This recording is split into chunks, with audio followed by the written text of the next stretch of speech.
Dave Pagnotta from the fourth period joins me now on the Adam Gold Show. I don't know why I introduced you that way, but I really thought I was the guy that, because my wife and I were sitting watching it, and I thought the last 10 minutes of the first period were good enough for the Leafs, where they had turned around a 7-0 deficit on the shot count to make it 7-7, that until Florida got a couple of late chances.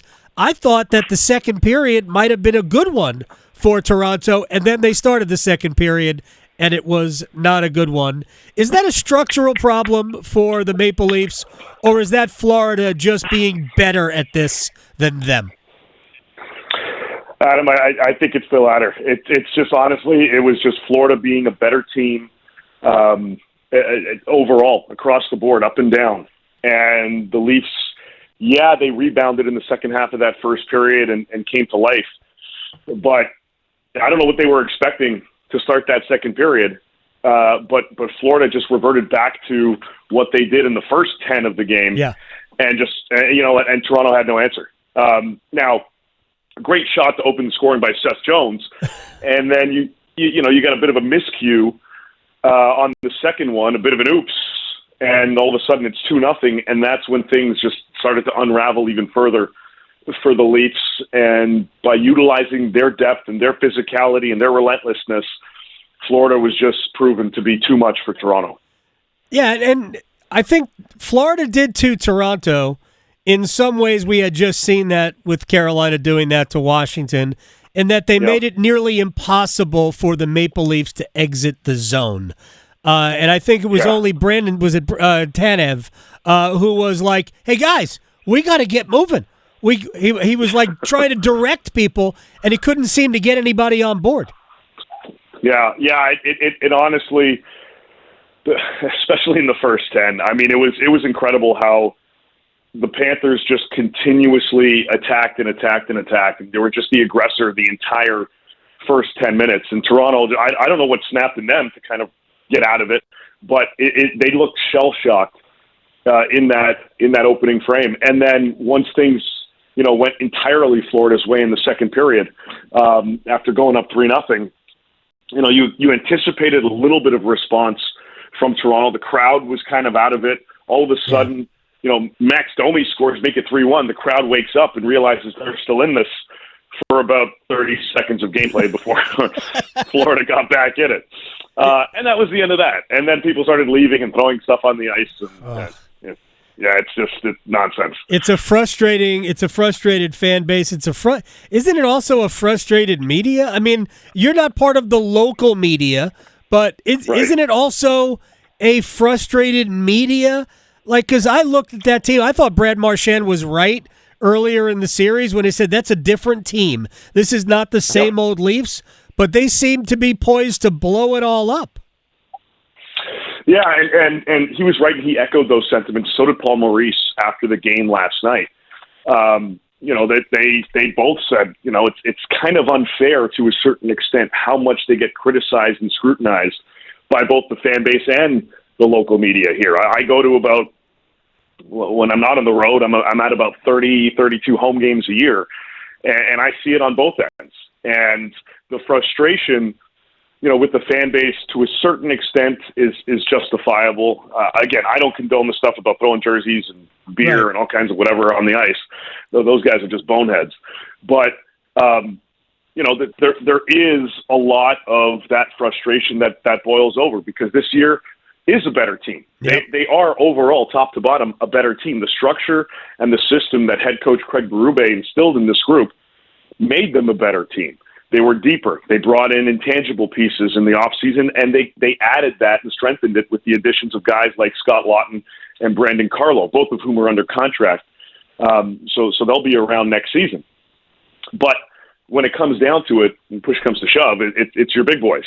And if you're not getting that type of response on a regular basis, and it doesn't have to be the same guy every night, but someone's got to step up. Yeah. And, it hasn't been that, with guys like Mitch Marner and Austin Matthews and Tavares and Willie Nylander, you can't question the skill set that they have.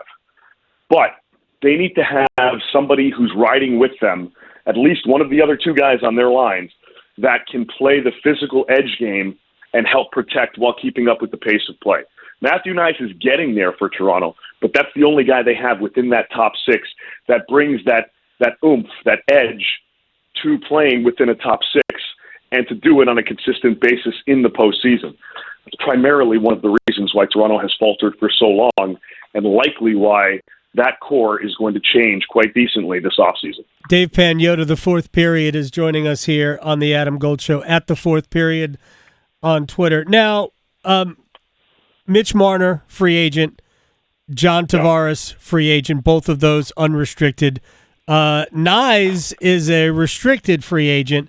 And I read an article the other day about the potential offer sheet targets, and he was on it. Look, I know the Hurricanes have been have thrown an offer sheet around, so I'm not suggesting that they will or won't. St. Louis might be more of a threat than anybody. They did 2 last year and got both players. But what's your sense on the priorities for what the Maple Leafs are going to try and keep? And I have an obvious follow-up after. Well, yeah, I think they have a lot of cap space this offseason. They have a lot of cap space to sign all 3 of those guys. They won't have much left after that, right, but they do. I don't think they will. I do believe that for the last little while now that Mitch Marner is headed to July 1. It sounds like that's been the case for a little while. That he's going to test the market and see what's available to him before making a final decision. Now, Toronto can turn around and say, we'll give you $15 million a year for 8 years. That's probably going to change his mind, but I don't anticipate Toronto doing that. So barring that, there's a very, very good likelihood that he is going to go to July 1. John Tavares wants to stay. Right. He's made that clear. It's likely to be a short-term 2 or 3 year deal in the anywhere from 5 to 6 range is my guess. I thought it would have been a little higher initially when they started talks in the middle of the season, but it seems like that's kind of where it'll hover if he does stick around. Matthew Nyes is not going anywhere. They're going to do everything they can to lock him up. And they'll have the cap space to do it. Now, the thing with offer sheets and what we saw last season or last summer when St. Louis took advantage of Edmonton's cap-strapped position, they waited till August before doing it. I think we will start to see more offer sheets across the league, but it has to be strategic. I don't anticipate anything happening in the first bit of July. That's likely to be later on, probably end of July, beginning of August, like last season, when you see teams that are handcuffed by their cap position getting pounced on at that point. I don't think Toronto's going to be in that position, but everything I've heard around Nyes is in that 3 to 5 year range, in the neighborhood of $7.5 million per. If somebody came at Nyes with 7 times 8, what would Toronto do? I think they would match. I don't think they can afford to lose Mitch Marner and Matthew Nyes in an offseason or in a span of a few years. I think they would have no choice but to match. I think a lot of teams understand that. So I would be very shocked if it ever got to that point this summer. I anticipate him sticking around, but again, Toronto may go nuts this summer, and all of a sudden, end of July, not have a significant amount of cap space. Right. And that could happen at that point. But I think as of now, I would be very surprised if A, it happens, and B, Toronto would not be in a position to match. Dave Pagnotta, the fourth period, is joining us here on the Adam Gold Show. All right, to Mitch Marner, and I don't know that I'm all that enamored with. I mean, I love the speed, I love the skill, I love the fact that he is a defensive-minded player as well, good penalty killer, all of that. If Carolina is interested in him, is Mitch interested in Carolina?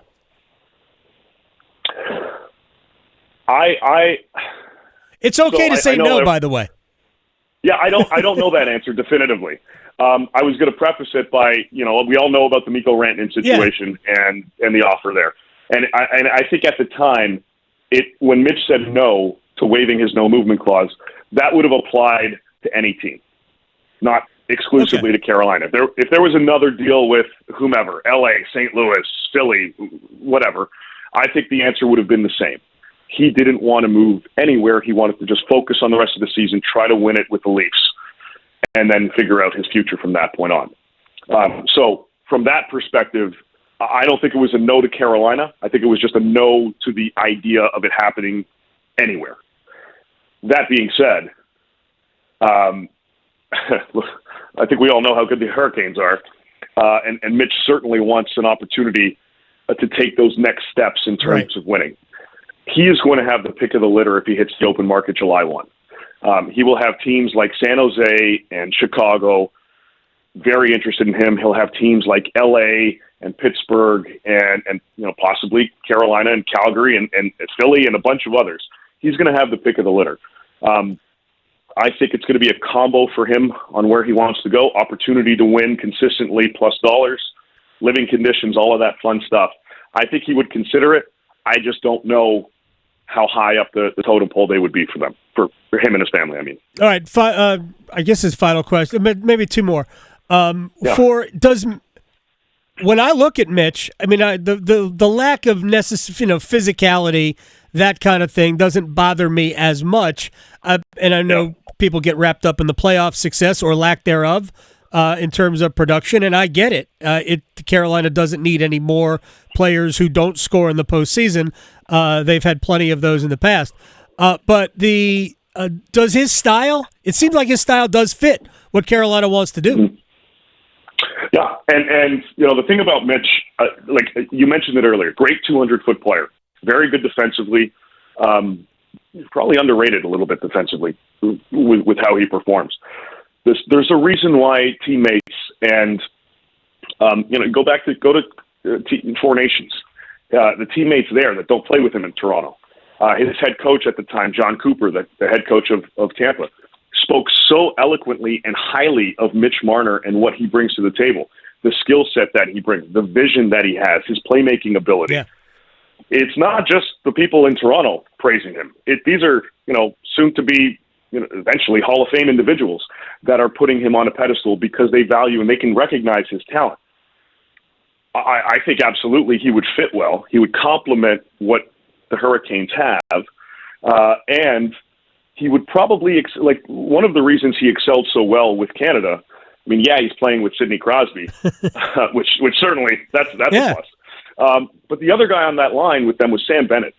Yeah. When you've got a guy that plays with that physicality, that can keep up with the pace of play of players like Sid and like Mitch, it makes it that much more. I don't want to say easier for a guy like Mitch to play, but there's a different level of confidence knowing that you've got a guy on your line that can go to bat for you in that moment, not later on in the game, same shift. It gives you a little different type of confidence because you can play with a little bit of more, you're almost looser knowing that you've got that. Some guys on Carolina, like Seth Jarvis, for example, going back to Team Canada, there's familiarity there. That type of style, I think, would work with a guy like Mitch. Now, I think there are other teams that possess those types of players, and I do believe that if he does end up somewhere else, he will continue to excel. It's just a matter of finding that right environment for him. All right, final thing for Dave Pagnotta. Seth Jarvis addressed it today. Everybody's been talking about, Carolina plays a boring style.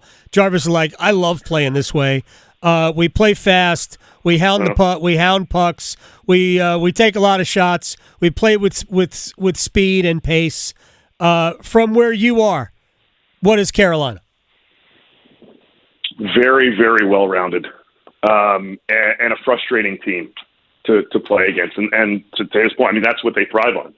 Getting under the skin of the opposition, but also frustrating them in terms of just clogging them up and not giving the opposition too much to work with in certain instances of the game. The additions that they made this offseason, everybody was talking about, Pesci's gone and they moved this guy, they lost that guy. But the guys that they brought in, Sean Walker has been very sound for this group this season, has complemented the group very well, stylistically with how they perform and how they play. They can bite you offensively when they need to, but they play a strong, structured, responsible game. And that definitely it's that wear and tear kind of mentality on the other team. This is going to be one hell of a battle between the Hurricanes and the Panthers in this conference final. The Panthers bring a similar element to it. This is, for me, this is a shot-for-shot series that I can't wait to see. And opportunities, bounces are going to go one way. They're going to go to another way. I think this series is going to come down to how many bounces go one team's way more than the other. But Florida can frustrate. Carolina is one of the best at doing it. I honestly, I can't wait for this to get going tomorrow. All right, we'll see you in town for some of it. I will be, yes, for the later part of the series, so probably Game 6.